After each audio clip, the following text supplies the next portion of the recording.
Peace, everyone. Welcome back to another video. In this one, I want to share with you guys how I learned that TV is really robbing people of not only their time, but their goals and their aspirations. And I actually came to this realization through my experience in sales in the fitness industry. I was in the fitness industry for about 7 or 8 years. I did sales, personal training, management of health clubs. And in these roles, I would talk to so many different people about why it is that they're trying to take on a fitness routine, because you're not just getting a gym membership. What you're really trying to do is, for most people, change their life, change their physique, change their habits, change their health. And so we would really have to have a lot of conversations so that we could help people commit to the gym membership once they signed up, because many people know that you get gym memberships and you don't use them 1 month, 1 year later, and you end up just making donations to your health club every single month. I remember I'd always come across this statistic when I was managing health clubs that said 85% of new members never came back to the health club after the day they signed up. So you could see that if you're not really engaging people and motivating people to come in and start exercising, then the chances are overwhelmingly against them to be consistent in their workouts. And so what we would do while having these conversations is try to find out what happened in the past if they were ever a member of a health club or they tried to start exercising. What happened that made them stop exercising?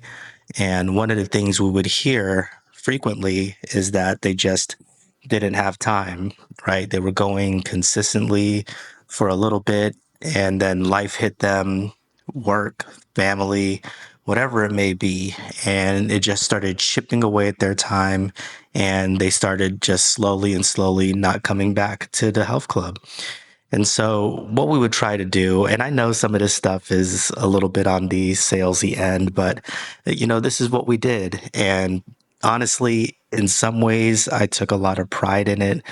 I didn't feel like I was selling um, cable TV or whatever it may be, Tupperware.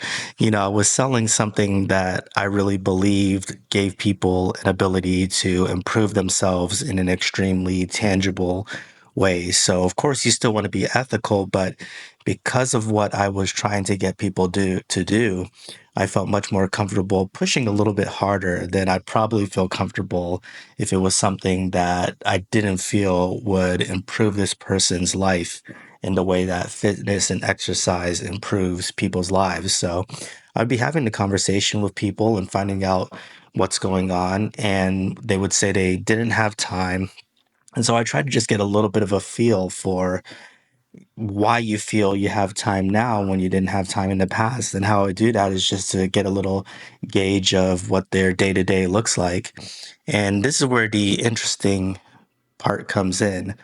No matter how busy the majority of people are, whether it's a full time job, family obligations, things that they're doing for themselves in their personal life, whether it's volunteer work, church, extracurricular activities, right? People do so many different things.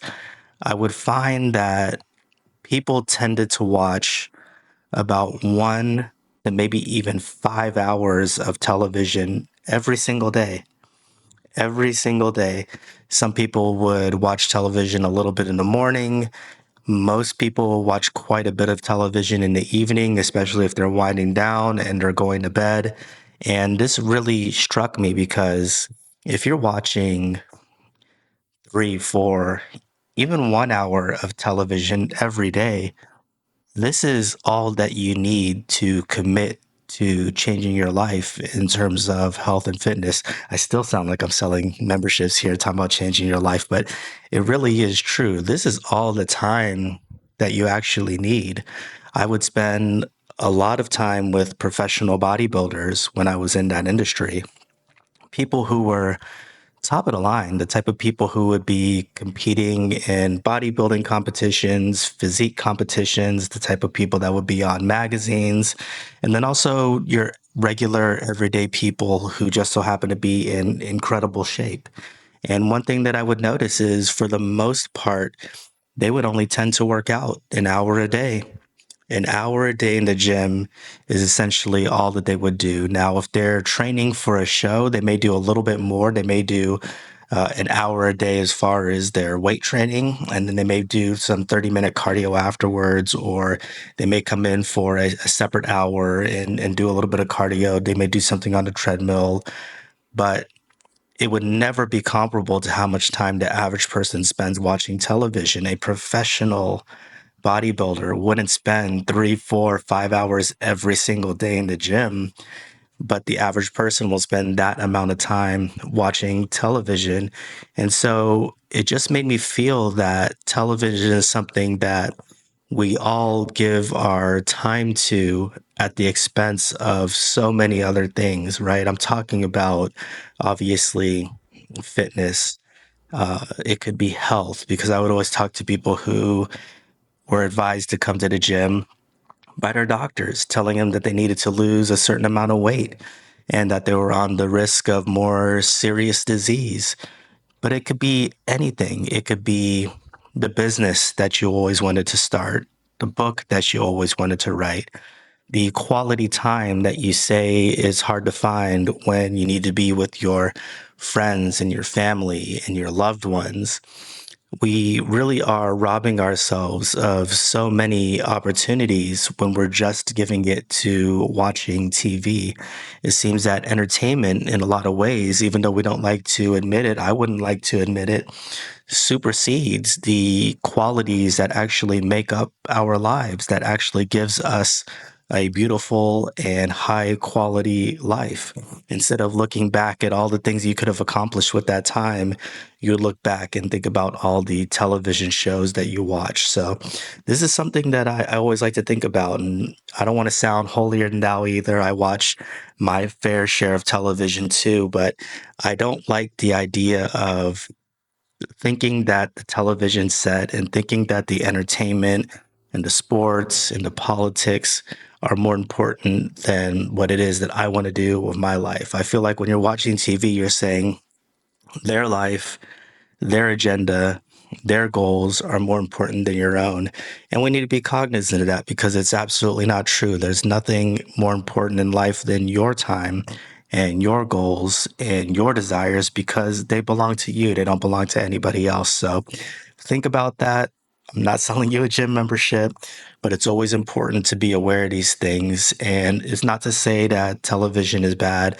The way I like to look at it, it's like eating junk food or eating something that's not healthy.